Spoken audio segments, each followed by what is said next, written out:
कल्लाप्पण्णा आवाडे जवाहर शेतकरी सहकारी साखर कारखान्याच्या वतीने निमशिरगाव येथे शेतकरी मार्गदर्शन मेळावा संपन्न। अवर्षणात ऊसाचे नियोजनच यशाची गुरुकिल्ली। ठिबक सिंचन, योग्य जातींची निवड व पाणी व्यवस्थापनावर भर। निमशिरगाव येथे शेतकरी मार्गदर्शन शिबिर।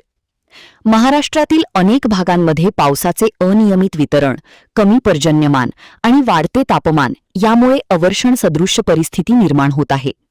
अशा परिस्थितीत ऊस हे अधिक पाणी लागणारे पीक असल्याने त्याचे योग्य नियोजन करणे अत्यंत आवश्यक आहे। उपलब्ध पाण्याचा कार्यक्षम वापर करून उत्पादन टिकवून ठेवण्यासाठी शेतकऱ्यांनी आधुनिक तंत्रज्ञानाचा अवलंब करावा, असे प्रतिपादन डॉक्टर जयवंत जगताप, वरिष्ठ शास्त्रज्ञ व प्रमुख, कृषी विज्ञान केंद्र तलसंदे यांनी केले।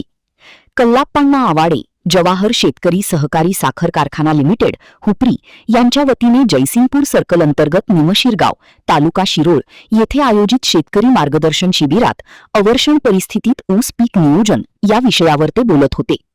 कार्यक्रमाच्या अध्यक्षस्थानी कारखान्याचे व्हाईस चेअरमन बाबासाहेब चौगुले होते। डॉक्टर जगताप म्हणाले, अवर्षण परिस्थितीत तुलनेने कमी पाण्यात चांगली वाढ करणाऱ्या व अधिक उत्पादनक्षम ऊस जातींची निवड करावी। स्थानिक कृषी विद्यापीठे आणि साखर कारखान्यांनी शिफारस केलेल्या जातींचा वापर केल्यास उत्पादनात वाढ होऊ शकते। ऊस पिकासाठी ठिबक सिंचन ही सर्वात प्रभावी पद्धत असून त्याद्वारे 30 ते 40% पाण्याची बचत होते। तसेच खतांचा कार्यक्षम वापर होऊन बाष्पीभवनाचे प्रमाण कमी होते। शेतात शेणखत, कंपोस्ट, प्रेसमड आदी सेंद्रिय खतांचा वापर केल्यास जमिनीची पाणी धारण क्षमता वाढते आणि पीक अधिक काळ तग धरू शकते, असे त्यांनी सांगितले। ऊसाच्या पाचटाचे आच्छादन मल्चिंग केल्यास जमिनीतील ओलावा टिकून राहतो, तणांचे प्रमाण कमी होते आणि पाण्याची गरजही घटते। माती परीक्षणानुसार संतुलित खत व्यवस्थापन करावे। ठिबक सिंचनासोबत विद्राव्य खतांचा वापर केल्यास अन्नद्रव्यांचा कार्यक्षम पुरवठा होतो, असेही त्यांनी स्पष्ट केले। पाण्याची उपलब्धता मर्यादित असल्यास संपूर्ण क्षेत्रात ऊस लागवड करण्याऐवजी उपलब्ध पाण्यानुसार क्षेत्र निश्चित करावे। कमी पाण्यात अधिक क्षेत्र घेण्यापेक्षा कमी क्षेत्रात शास्त्रीय व्यवस्थापन केल्यास अधिक फायदा मिळतो।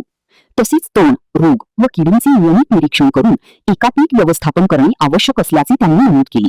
यावेळी केंद्र कमिटीचे चेअरमन दादासू सांगावे, संचालक गौतम इंगळे, आदगोंडा पाटील, प्रशांत कांबळे, सुभाष जाधव, सिनियर ओव्हरसियर अजित चौगुले व भूषण कोले, पापा पाटील, कारखान्याचे जनरल मॅनेजर किरण कांबळे, उपशेती अधिकारी भास्कर पट्टणकुरे, सिनियर ओव्हरसियर अजित चौगुले, भूषण कोले, अग्री ओव्हरसियर वर्धमान इसराणा, प्रवीण चौगुले, अभय पाटील तसेच परिसरातील सभासद, बिगर सभासद, सर्कल स्टाफ व धडक पाणीपुरवठा स्टाफ उपस्थित होते।